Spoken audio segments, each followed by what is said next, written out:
Nighttime Whispers Volume 1, 3 Haunting Rain Stories. The rain outside has a rhythm, doesn't it? A soft, endless tapping against your window. As if someone, or something, is trying to get your attention. It's calming, almost hypnotic. But it has a way of masking things too. A creak on the stairs. A whisper in the hallway. A distant knock you might mistake for the wind. Tonight, as you close your eyes and drift toward the edge of sleep, let the rain guide you. Let the darkness hold you. And let these stories sink into your bones. Because once you hear them, you may never sleep the same way again. Story 1, Knock at Midnight. It started with a knock. Adam was alone in his apartment, half asleep on the couch, wrapped in a threadbare blanket while reruns flickered across the TV screen, casting a pale, shifting glow across the dim living room. The rain had been falling all day, a steady, monotonous drumming against the windows, like someone gently scratching to be let in. Each drop seemed to whisper against the glass, an almost comforting lullaby. It was peaceful, until it wasn't. The TV cut out for a second. A sharp flicker, a momentary plunge into deeper darkness.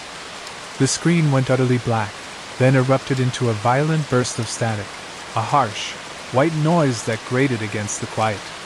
Before he could even comprehend what was happening, before his hand could reach for the remote, he heard it. Knock. Knock. Knock. Not loud. Not desperate, like a lost traveler seeking shelter. Just 3 deliberate, distinct taps, as if a long, bony finger was testing the strength of the wood. The sound seemed to resonate not just in the apartment, but deep within his chest. He sat bolt upright, the blanket falling away, his heartbeat accelerating to a frantic drum. He glanced at his phone, its screen a stark beacon in the gloom. 12:11 a.m. The numbers seemed to mock him.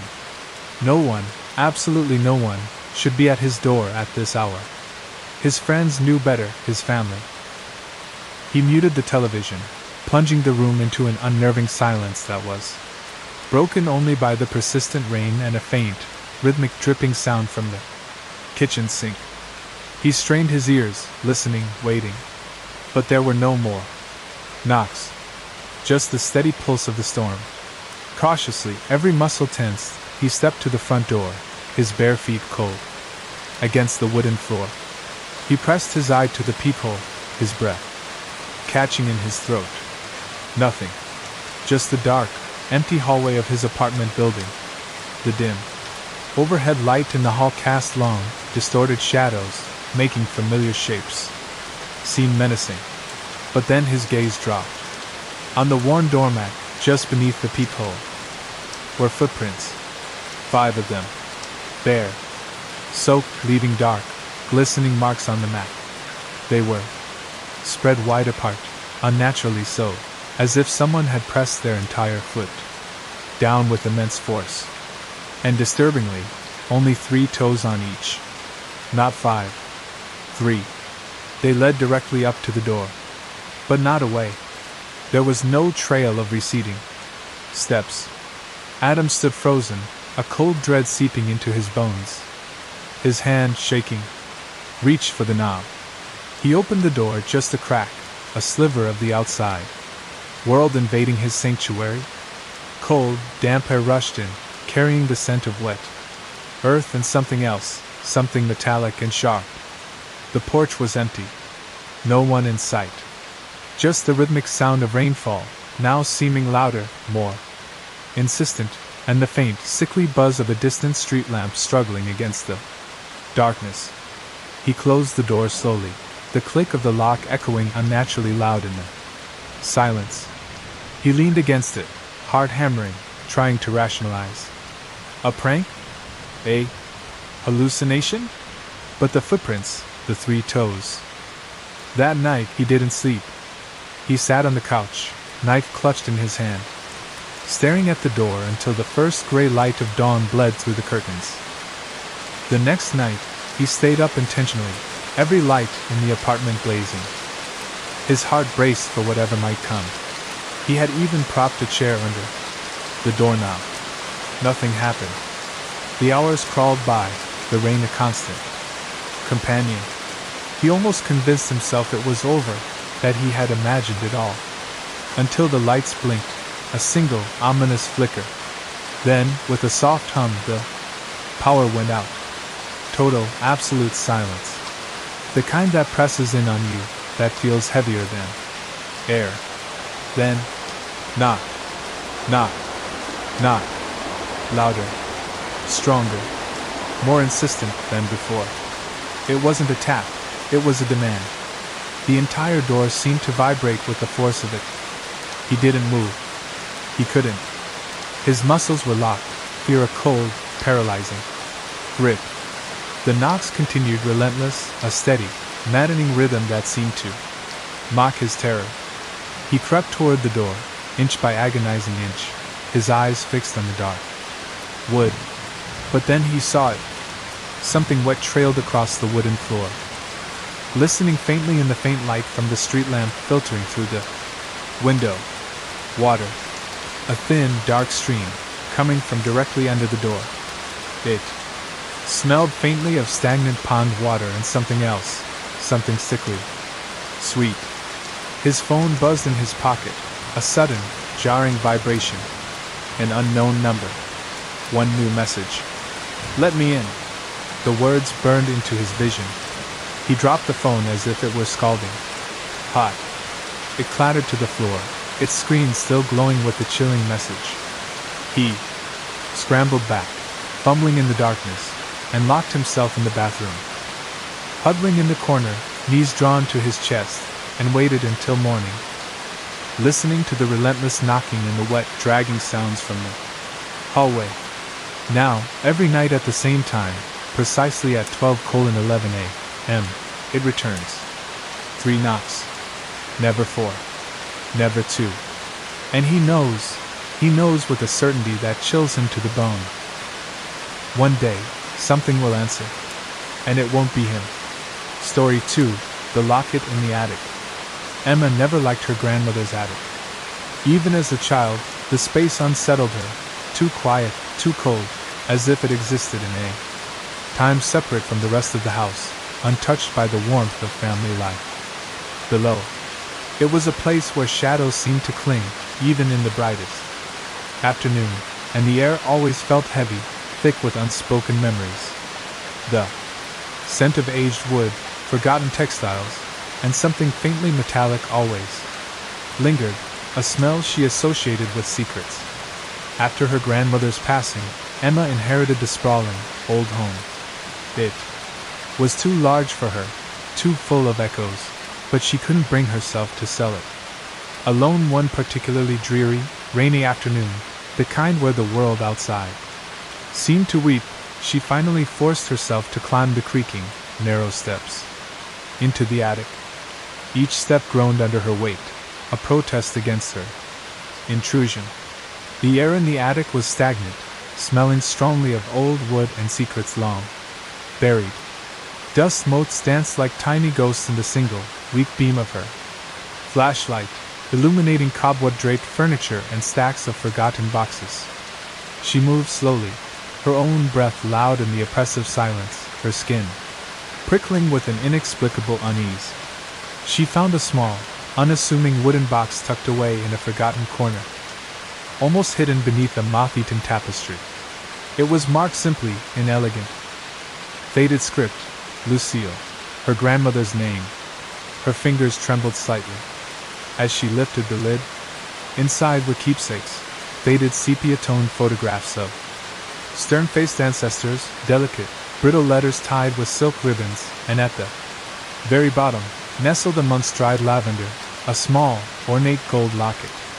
It felt warm, unnaturally warm, too warm, as if it had just been held, its metal still retaining the heat of a living hand. A shiver traced its way down her spine. She opened it, her curiosity overriding her growing apprehension. Inside was a photo, a tiny, circular image of her, but older, much older, gray-haired, wrinkled, with the deep lines of age around her eyes and mouth, yet unmistakably her. The same vibrant green eyes, the same distinctive, jagged scar on her upper lip from a childhood fall when she was 7. She blinked, a sudden chill seizing her. Looked again. Now, the image had shifted. It showed her grandmother, Lucille, in her youth, a gentle smile on her face. Then, in another blink, her mother, vibrant and laughing, a memory Emma cherished. Then, with a sickening lurch in her stomach, it shifted back to her. Only this time, she was smiling. A wide, unsettling grin that stretched her face, revealing too much teeth. But she wasn't smiling now. Her face was a mask of growing horror. She gasped, a choke sound, and dropped the locket as if it were a venomous spider. It hit the dusty floor with a sharp, metallic click, snapping shut. The attic went dark. The single, bare bulb above her head flickered violently. A desperate, dying gasp, then died completely, plunging her into absolute, suffocating blackness. Emma froze, every nerve ending screaming. The silence that followed was even more terrifying than the darkness. She heard movement. A soft, rustling sound, like old fabric being dragged. Then a distinct, slow brushing against the floorboards directly behind her, moving closer. Then, "You saw it, didn't you?" A voice. Female. Dry, like rustling leaves. And terrifyingly, intimately close, as if someone was whispering directly into her ear. She spun around blindly, her heart a frantic drum against her ribs. Flashlight beam wildly cutting through the darkness. No one. Just the oppressive black. The light returned as abruptly as it had vanished, bathing the attic in its sickly yellow glow. Emma's eyes darted to where the locket had fallen. It was gone. Netted, her curiosity overriding her growing apprehension. Inside was a photo. A tiny, circular image of her, but older. Much older. Gray-haired. Wrinkled, with the deep lines of age around her eyes and mouth. Yet unmistakably her. The same vibrant green eyes, the same distinctive, jagged scar on her upper lip from a childhood fall when she was 7. She blinked, a sudden chill seizing her. Looked again. Now, the image had shifted. It showed her grandmother, Lucille, in her youth, a gentle smile on her face. Then, in another blink, her mother, vibrant and laughing, a memory Emma cherished. Then, with a sickening lurch in her stomach, it shifted back to her. Only this time, she was smiling. A wide, unsettling grin that stretched her face, revealing too much teeth. But she wasn't smiling now. Her face was a mask of growing horror. She gasped, a choke sound, and dropped the locket as if it were a venomous spider. It hit the dusty floor with a sharp, metallic click, snapping shut. The attic went dark. The single, bare bulb above her head flickered violently. A desperate, dying gasp, then died completely, plunging her into absolute, suffocating blackness. Emma froze, every nerve ending screaming. The silence that followed was even more terrifying than the darkness. She heard movement. A soft, rustling sound, like old fabric being dragged. Then a distinct, slow brushing against the floorboards directly behind her, moving closer. Then, "You saw it, didn't you?" A voice. Female. Dry, like rustling leaves. And terrifyingly, intimately close, as if someone was whispering directly into her ear. She spun around blindly, her heart a frantic drum against her ribs. Flashlight beam wildly cutting through the darkness. No one. Just the oppressive black. The light returned as abruptly as it had vanished, bathing the attic in its sickly yellow glow. Emma's eyes darted to where the locket had fallen. It was gone. In its place, lying flat on the dusty floor, was a photograph of her, taken from behind, in this very attic, just seconds ago. The back of her head, the precise way her hair fell, the terrified slump of her shoulders. A chilling, undeniable proof that she was not alone. She didn't stay to find out what else might be in the attic. She fled, tumbling down. The creaking stairs, the scent of old secrets clinging to her clothes, the feeling of unseen eyes on her back. She locked the attic door and never went back. But sometimes, when the rain falls, she still feels a soft brushing against her skin, and wonders if the locket is still watching. Story 3: Echoes of the Forgotten Guest. I was traveling across the country, a long, monotonous journey of endless highways, cheap motels, and gas station snacks. The rain had been my constant companion for days, a relentless drumming against the windshield, blurring the already desolate landscape. Late one night, somewhere between nowhere and utterly lost, the needle on my fuel gauge dipping dangerously low, I saw it, an old roadside inn. Its flickering neon sign, a desperate beacon in the storm, weakly spelled out vacancy. It looked like a relic from another era, forgotten and forlorn, but it was shelter. The woman at the desk was pale, her face drawn and shadowed, her movements slow and deliberate. She was silent, her eyes seeming to hold a deep, ancient weariness. She handed me a heavy brass key, room 7. The metal felt cold, almost clammy in my palm. As I turned to leave, her voice, a dry, raspy whisper, stopped me dead in my tracks. "Don't answer knocks after midnight." I paused, my hand on the doorframe. I wanted to ask, to demand an explanation, but her gaze was unsettling, unblinking. She didn't elaborate.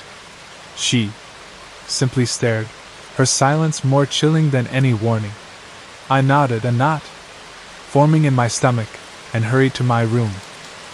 The room was dim, furnished like a place forgotten by time itself. Floral wallpaper, peeling at the edges, adorned the walls. The old television in the corner hissed with static, a ghostly presence. And the soft, ceaseless hum of the rain against the window pane was the only other sound. I tried to shake off the woman's words, telling myself it was just an old innkeeper trying to be spooky. I laid down on the surprisingly comfortable bed, exhausted from the long drive, and drifted towards the edge of sleep. The rain was a soothing drone, pulling me deeper. Then, precisely at 12:03 a.m. Knock. Knock. Just 2 this time. Not 3, like in Adam's story. But it felt personal. A soft, insistent rhythm that seemed to be meant only for me. It wasn't the rain. It was distinct, deliberate. I stayed in bed, silent, every muscle rigid, my breath held tight in my chest. My eyes were wide open, staring into the oppressive darkness of the room. Then footsteps. Slow. Heavy. A dragging sound, like someone shuffling their feet. Across the carpeted hallway, just outside my door. Each drag seemed to scrape against my nerves. They stopped directly outside my door. I pressed my ear to the cold wood, straining to hear over the pounding of my own heart. I heard it. Breathing. Labored. Shallow, yet somehow deep. And hungry. A wet, guttural sound that made my stomach churn. Then a whisper, so faint I almost missed it, just below the keyhole, seeping through the tiny gap. I never checked out. The words were like ice water poured down my spine. I didn't move. Couldn't. I stayed up all night, shaking, listening to the rain, the occasional drag of footsteps, and the imagined whisper, until the first rays of dawn pierced through the curtains, painting the room in a weak, hopeful light. At dawn, the moment the sun was fully risen, I practically ran to confront the woman at the desk. My voice was hoarse, trembling. "Room 7. I managed. The knocks, the footsteps." She looked at me, her pale eyes unreadable. "That room hasn't been used in 15 years, she said, her voice flat, devoid of surprise or emotion. "Not since the last guest vanished. All we ever heard after were knocks. And sometimes a whisper. I didn't need to hear another word. I checked out immediately, throwing my bags into the car without a second glance.